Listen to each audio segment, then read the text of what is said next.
Greetings, I am Solidus Scully. I hope you got the intro caught that, and welcome back to Silent Hill 3 after a long month of... well, just sort of waiting around, really.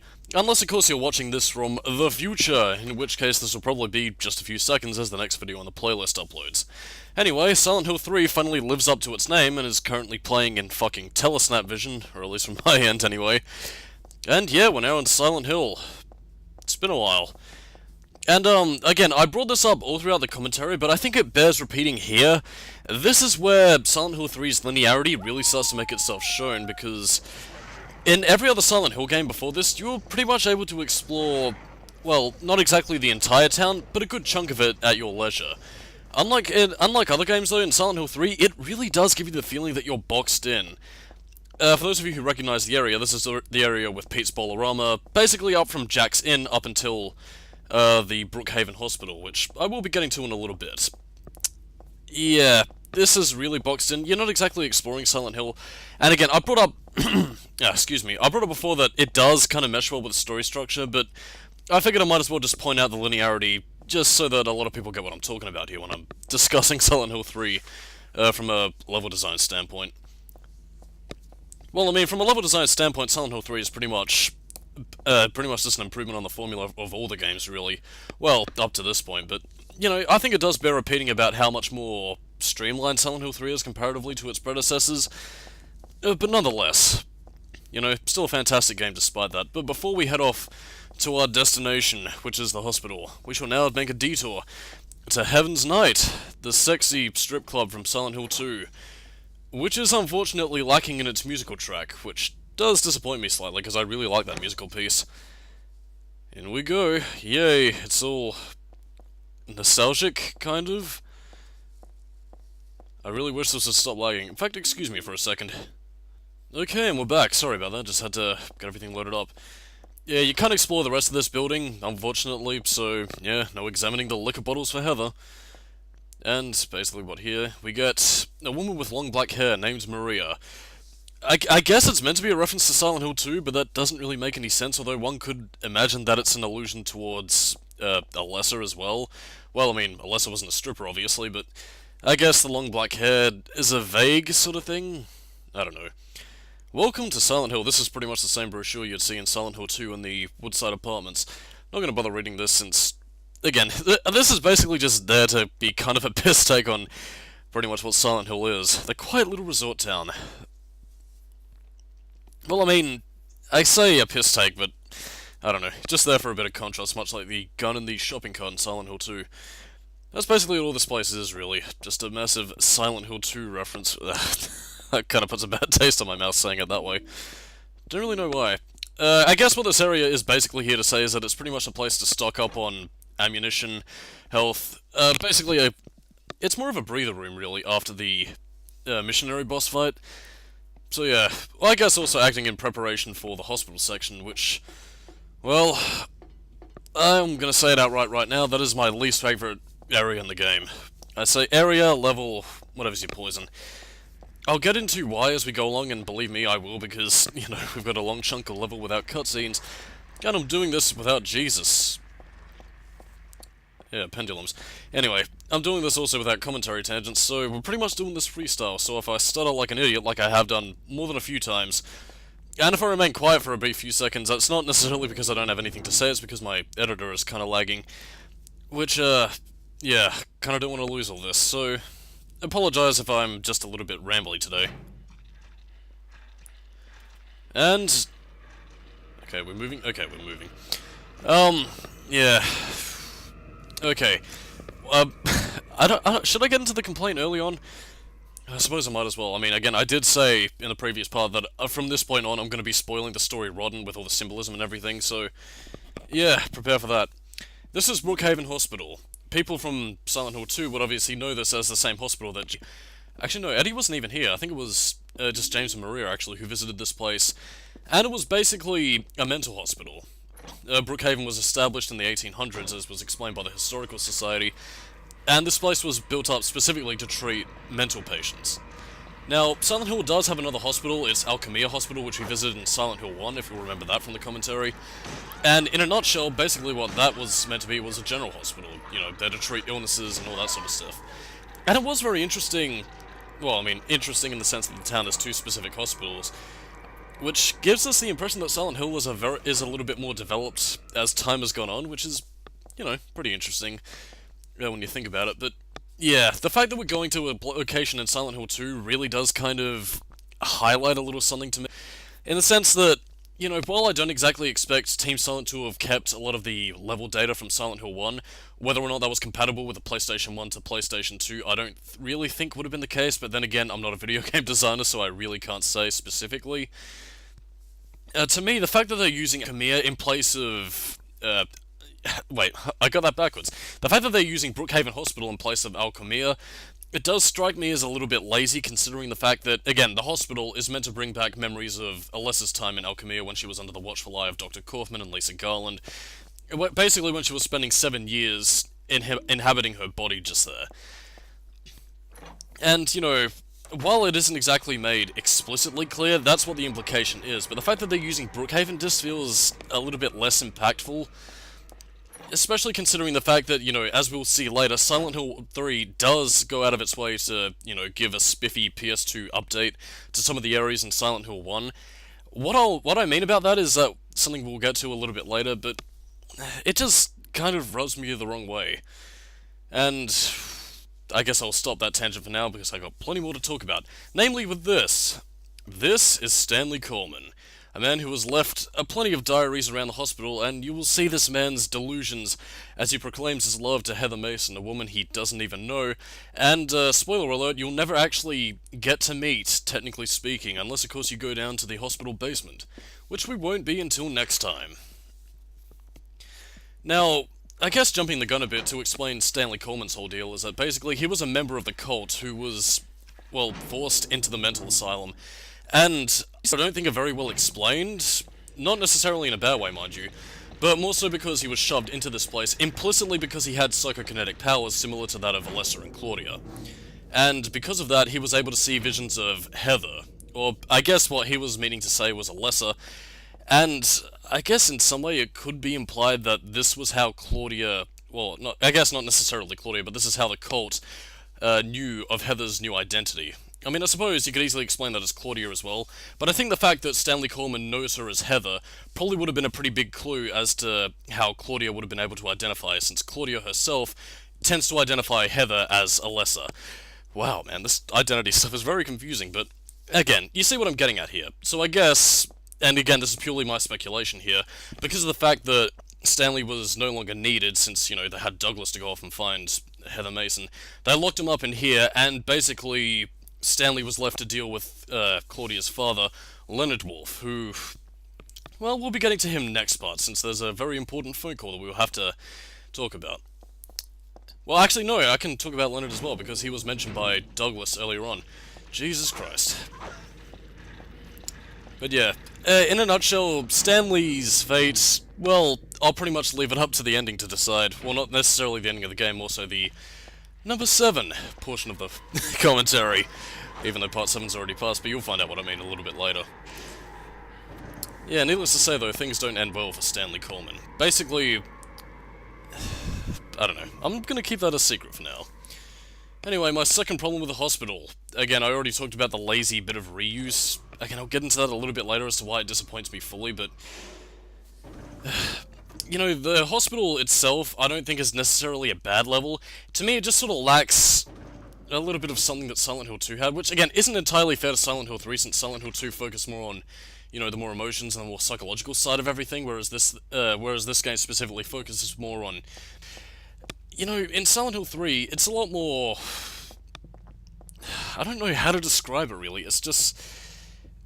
it's very direct. Which, again, in the case of a Silent Hill game, I don't necessarily mind. I mean, I guess to a lot of people, the abstract, flowery symbolism of Silent Hill 2 probably could be a little bit at times. But, that being said, Silent Hill 3 does it...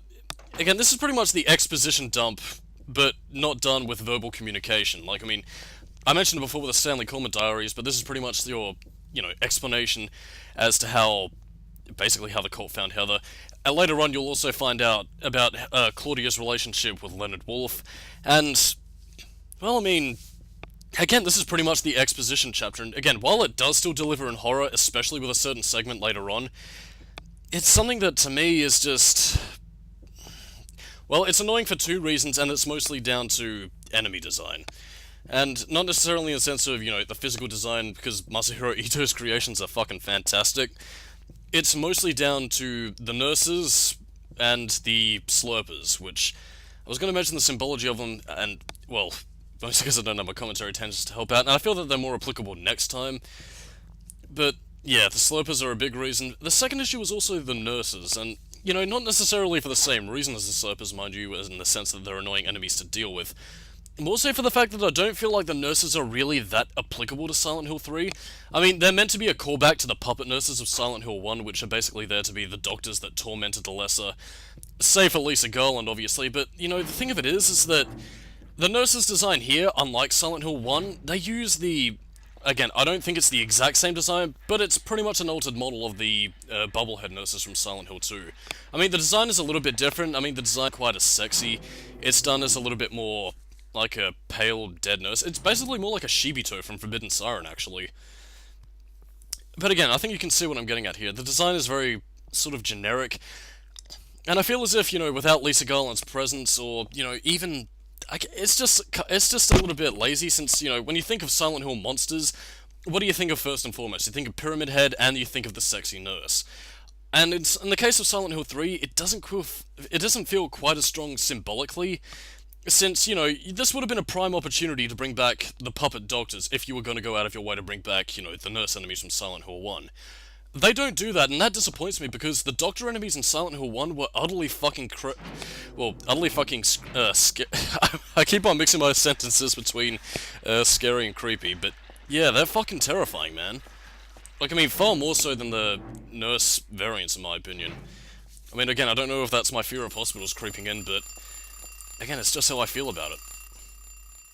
And, again, that might sound like a very minor nitpick to a lot of people who are just watching the game, but again, it's just the sort of thing that, well, I can't help but feel as if they kind of skimped out on this area. And I guess, in a nutshell, that's honestly why I don't really like the hospital that much, because, I mean, while it does contain some very good things, most especially in the Otherworld segment, because, spoiler alert, we're going to go back to the Otherworld quite soon, it does, well, I mean, it's two things, really. I keep on saying two things, it's multiple things. It's a multiple layered thing. That's why I dislike Brookhaven Hospital in Silent Hill 3 specifically. Because, I mean, there are some good things here, like, I mean, the Stanley Coleman diaries I actually really do like, as you explore this man's delusions, while it also explains the plot. Like, I mean, I called it exposition, but I don't mean that in a negative way. In fact, I actually think it handles it quite well, as you explore, the explanation of things wrapped up in the story of Stanley Coleman's love letters to Heather. But I don't know, like, I mean, there are some good things, but I feel as if it's not quite as good as it could have been. And again, well, I might be contrasting this with Silent Hill 1, because I feel like, Alchemia Hospital in that game was done so fucking well. I mean, that to me is the de facto horror hospital level. And the fact that this game botches it up so much is just... well, it just kind of disappoints me, really.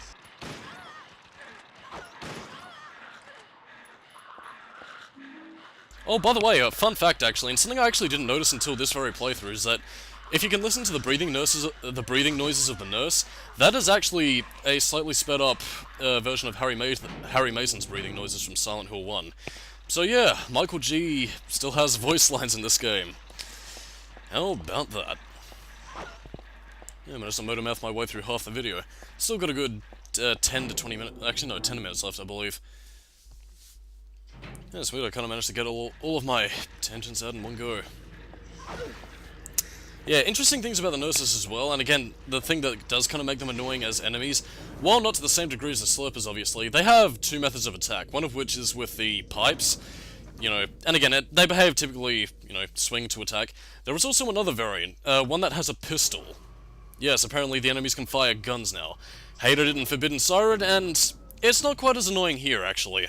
I mean, I'm going to be comparing this to Forbidden Siren quite a lot, which is appropriate since Keiichiro Toyama worked on both games.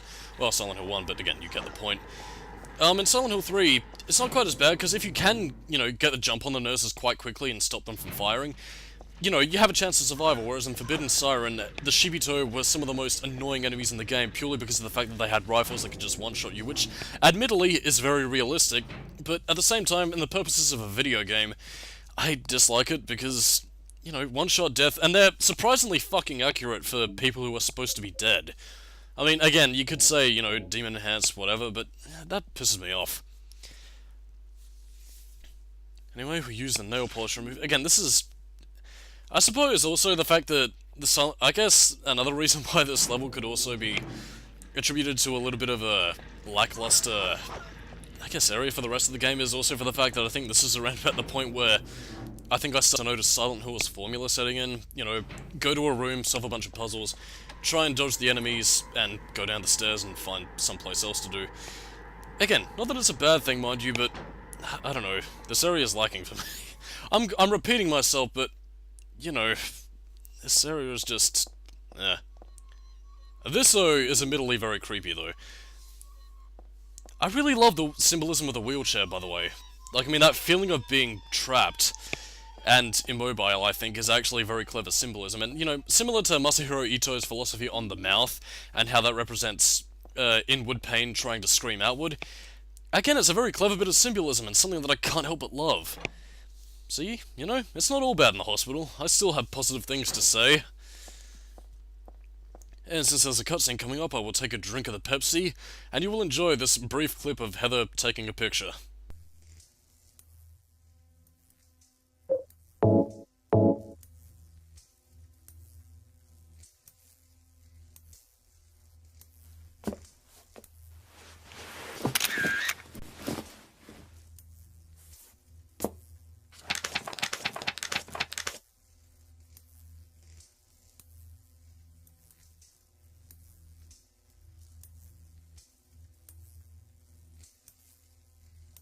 And so we have our passcode. Onwards to new adventure. Bugger, I really wish I had some commentary tangents to help me out right now. Oh well, that's the price I pay for going freestyle. Anyway, I suppose this is also the part where you get the submachine gun that I forgot to mention earlier because I was a rambly mess. The submachine gun, though, is actually decently useful. Well, when you can find ammo for it, because it's surprisingly scarce in the normal modes. Again, not that that's necessarily a bad thing, but just something I figured I'd point out. It's, a weapon that I find mostly useful for dealing with larger enemies, which we'll be coming across quite soon, although I won't exactly be dealing with them, because, well, there isn't really any point.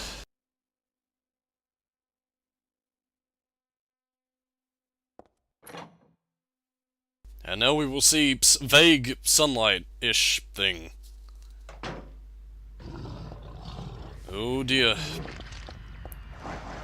I never really noticed this before, and again, I know it might sound very negative considering that my observations have been a little bit, I guess my observations have been a little bit snarky, but there is quite a bit of copy and paste enemy design around here.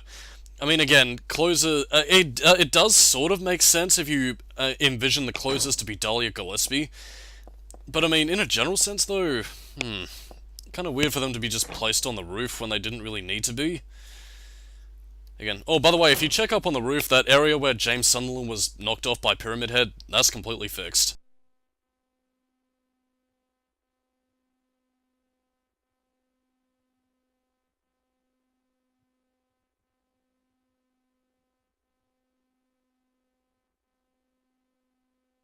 Yes. Apparently everything in this hospital isn't quite what it seems. By the way, prepare to see an enemy in 3, 2... Oh. Oh, that was the wrong cell. Whoopsie daisies. Yeah, beware, because there's a nurse in the cell. Well, in one of the cells, anyway.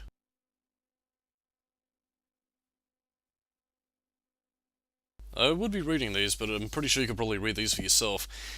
Again, like, Stanley Coleman is just... He's a very interesting character, and it's a character that I'm honestly a little bit disappointed that we don't really get to see. Like, I mean, I can imagine if there was a Silent Hill Shattered Memories 2 that took a look at, you know, Silent Hill 3 as, you know, the base game instead of... as, like, sort of a springboard into an alternate version of the events, not necessarily in the same context of Silent Hill 2, but in its own story. I don't know, I think it'd be a really interesting story to explore. And I suppose, with the lack of anything else to really talk about, that's something that I've also been thinking about recently, is that Silent Hill Shattered Memories, despite what people might think about the game being a Wiimote Wagglefest, I actually think would have had a lot of potential to be continued on, as a sub-series. Like, I mean, I know, in the absence of pretty much anything Silent Hill related, there's no reason to bring it back since the main series itself has been pretty much dead since Kojima kind of shot in the ass, but, I think a Silent Hill Shattered Memories 2 would be a great method of reinvigorating interest in this series, especially considering the way in which it set itself up, in terms of its gameplay. I don't know. It's an idea that I'm kind of spitballing on whether or not I should make a video on. I mean, again, I don't expect anything to ever really happen to it, but again, the way in which Shattered Memory set itself up, it pretty much made it the perfect sort of formula, to tell any sort of story with. Like, I could... Excuse me. You could argue that Silent Hill, as a series in and of itself, also does that, with the town acting as sort of a psychotherapist, but I think with the way Shattered Memories does that a lot more directly, it kind of gives it the excuse to, rather than, sort of messing up Silent Hill's premises, like, sort of a pseudo-Stephen King cult horror story. Oh, by the way, interesting bit of trivia, this is it started off as a Silent Hill 3 thing, but this is actually a reference to Silent Hill 4, Hope House. I believe it was renamed Wish House in Silent Hill 4, but yeah. Right at the end of this, you'll see who this was written by.